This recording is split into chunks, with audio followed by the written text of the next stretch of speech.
গল্পকথকে সবাইকে স্বাগত। আজকে যে গল্পটি পড়ে শোনাচ্ছি সেটি বনফুলের শ্রেষ্ঠ গল্পের বইটি থেকে নেওয়া হয়েছে।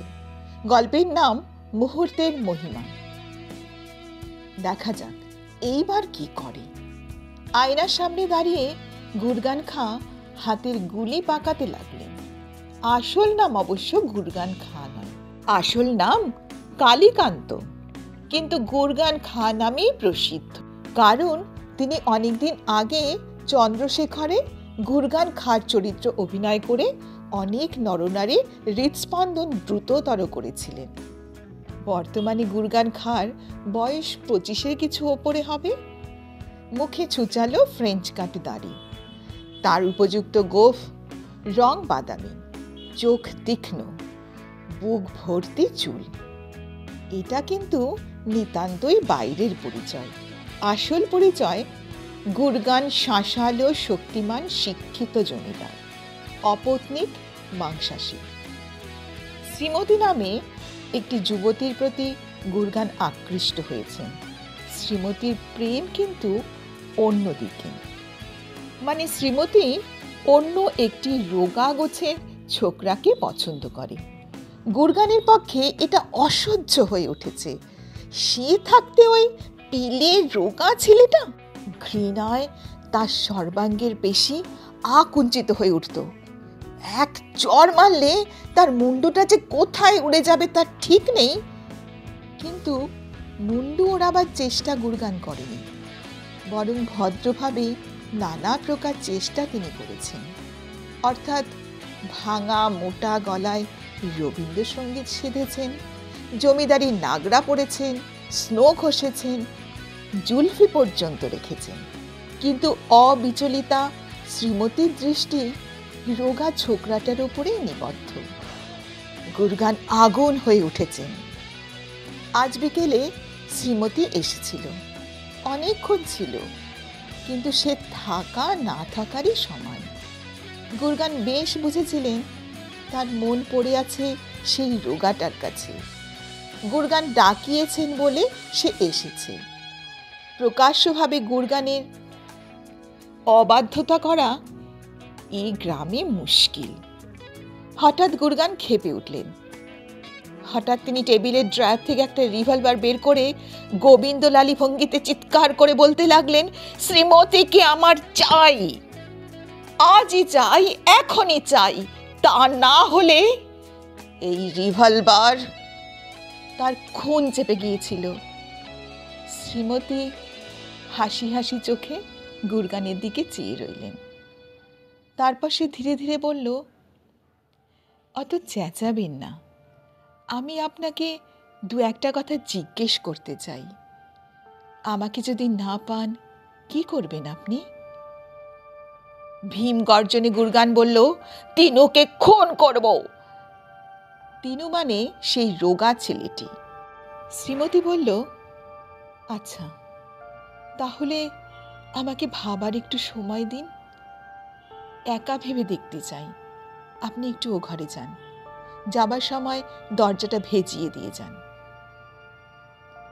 আবেগ কম্পিত কণ্ঠে গুরগান বলল, কতক্ষণ ভাবতে চাও? 10 মিনিট। বেশ। ধীর পায়ে গুরগান বাইরে চলে গেলেন। দেখা যাক এইবার কি করে। স্ফীত পেশে গুরগান আয়নার সামনে দাঁড়িয়ে ভাবতে লাগলেন। 10 মিনিট চিন্তার পর শ্রীমতী বলে গেছে যে আজ রাত্রে সে আসবে, ঠিক 10টার সময় যেন গাড়ি পাঠানো হয়। ঘড়ির দিকে গুরগান তাকিয়ে দেখলেন মাত্র 9টা বেজেছে, এখনো 1 ঘন্টা বাকি। উফ, না না, পিঁপড়ে কামড়ায়নি। অধীর গুরগানের প্রণয়ী সুলভ অনুচ্চ কাতরোক্তি। হঠাৎ গুরগানের হাসি পেল, ভয়ঙ্কর হাসি পেল।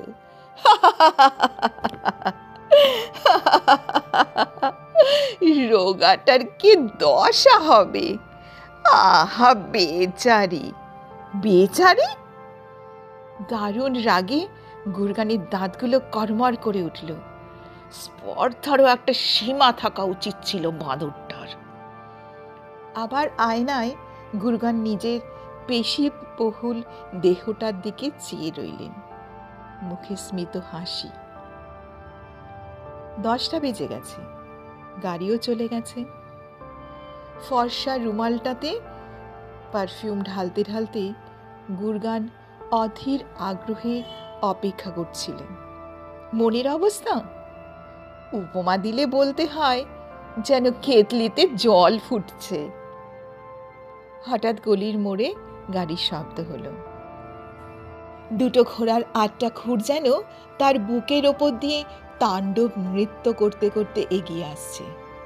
থামল, সিঁড়ি বেয়ে উঠছে, পর্দার কাছে এসে একটু থামল, তারপর পর্দা ঠেলে ভেতরে ঢুকল শ্রীমতী। শ্রীমতীর মুখ দেখে গুরগানের উদ্ধত প্রেম স্তম্ভিত হয়ে গেল। সজল কণ্ঠে শ্রীমতী বলল,